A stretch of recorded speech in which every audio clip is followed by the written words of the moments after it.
പ്രിയപ്പെട്ട സഹോദരങ്ങൾ, ഇതുപോലെ എൻ്റെ ജീവിതത്തിൽ ചില സംഭവം ഉണ്ടായിട്ടുണ്ട്. ചില സമയത്ത് ഞാൻ പറഞ്ഞത് ഓർക്കുകയാണ്, നല്ല ശുശ്രൂഷ എല്ലാം കഴിഞ്ഞു കഴിയുമ്പോൾ ഞാൻ പറഞ്ഞിങ്ങനെയാണ്, ആ പാട്ട് പാടിയത്, ആ ഗാന ശുശ്രൂഷ വളരെ നന്നായി, അതില്ലായിരുന്നെങ്കിൽ ആകെ ഡിമ്മായി പോയേനെ. ആ പാട്ടാണ് നമ്മളെ രക്ഷിച്ചത്. ആ ശുശ്രൂഷയിൽ ആ പാട്ടാണ് നമുക്ക് അഭിഷേകം പകർന്നത്. പ്രിയപ്പെട്ട സഹോദരങ്ങളെ, ദൈവദോഷം നല്ലത് എന്ത് പറയാനാ? ദൈവത്തിൻ്റെ ആത്മാവ് പ്രവർത്തിച്ച് ദൈവത്തിൻ്റെ ആത്മാവിന് കൊടുക്കേണ്ട മഹത്വം എടുത്ത് ആ പാട്ടിന് കൊടുത്തു, അല്ലെങ്കിൽ ആ പാട്ട് പാടിയവർക്ക് കൊടുത്തു. അപ്പം തൊട്ട് ഓരോ തരത്തെ ഏടാകൂടങ്ങൾ ഗാന ശുശ്രൂഷ ആരംഭിക്കുകയാണ്. ഹല്ലേലൂയ. പ്രിയപ്പെട്ട സഹോദരങ്ങളെ, മഹത്വം ദൈവത്തിന് കൊടുക്കേണ്ടതിന് പകരം മഹത്വം എടുത്ത് മനുഷ്യർക്ക് കൊടുക്കുക, അല്ലെങ്കിൽ മഹത്വം എടുത്തൊരു പാട്ടിന് കൊടുക്കുക. ഇതുപോലത്തെ ഒരു അബദ്ധമാണ് ഇവിടെ തോബിത്തിനും തോബിയാസും സംഭവിക്കുന്നത്. സഹയാത്രികന് മഹത്വം, ആ സഹയാത്രികനാണ് എല്ലാം ചെയ്തതെന്ന ഭാവത്തിലാണ് സംസാരിക്കുന്നത്. എന്നിട്ട് നിങ്ങൾ പകുതി എടുത്തുകൊള്ളുക എന്നാണ് പറയുന്നത്. ഹല്ലേലൂയ. അപ്പോൾ ആ സഹയാത്രികൻ തിരിച്ചറിവുള്ള റാഫേൽ ദൂതനായിരുന്നു. അവന് തിരിച്ചറിവുണ്ടായിരുന്നു. അവൻ രഹസ്യത്തിൽ അങ്ങോട്ട് മാറ്റി നിർത്തി. എന്നിട്ട് ആ ദൂതൻ നന്ന റെഡിക്ക് അങ്ങോട്ട് പറഞ്ഞു കൊടുക്കുന്നുണ്ട്. അതാണ് തോബിത്തിന്റെ പുസ്തകത്തിൽ 12-ാം അധ്യായം 6-ാം തിരുലിഖിതം. ദൂതൻ രണ്ടുപേരെയും രഹസ്യമായി വിളിച്ച് മാറ്റി നിർത്തി. ദൈവത്തെ സ്തുതിക്കുകയും അവിടത്തേക്ക് നന്ദി പറയുകയും ചെയ്യുവിൻ. അവിടുന്ന് നിങ്ങൾക്ക് ചെയ്ത നന്മയെ പ്രതി സകല ജീവികളുടെ മുമ്പേ അവിടുത്തെ മഹത്വപ്പെടുത്തുകയും അവിടത്തേക്ക് കൃതജ്ഞത അർപ്പിക്കുകയും ചെയ്യുവിൻ. ദൈവത്തിന്റെ പ്രവൃത്തികൾ പ്രഘോഷിച്ച് അവിടുത്തെ പുകഴ്ത്തുകയും അവിടുത്തെ നാമത്തിന് മഹത്വം നൽകുകയും ചെയ്യുന്നത് ഉചിതമത്രേ. അവിടത്തേക്ക് നന്ദി പറയാൻ അമാന്തമരുത്. ഇതൊരു വലിയ കൽപ്പന പോലെ. അവിടത്തേക്ക് നന്ദി പറയാൻ അമാന്തമരുത്. ഒരു കാര്യം കഴിഞ്ഞ് തിരിച്ചു വരുമ്പോൾ നാട്ടുകാരെ, വീട്ടുകാരെ, സഹപ്രവർത്തകരെ അല്ല പുകഴ്ത്തേണ്ടത്. ആ പാട്ടും ഈ പാട്ടുമാണ് രക്ഷിച്ചതെന്നല്ല പറയേണ്ടത്. ചില ആളുകൾ ഇങ്ങനെ പറഞ്ഞു കേട്ടിട്ടുണ്ട്, എൻ്റെ ആങ്ങളെയാണ് ഞങ്ങളുടെ ചെറുപ്പത്തിൽ ഞങ്ങളെ രക്ഷിച്ചെടുത്തത്.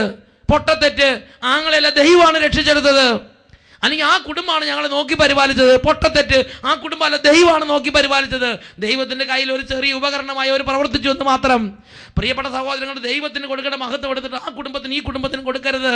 ദൈവത്തിന് കൊടുക്കേണ്ട മഹത്വം എടുത്തിട്ട് ആങ്ങളയ്ക്കും പെങ്ങൾക്കും കൊടുക്കരുത്. ദൈവത്തിന് കൊടുക്കേണ്ട മഹത്വം എടുത്ത് സഹപ്രവർത്തകർക്ക് കൊടുക്കരുത്.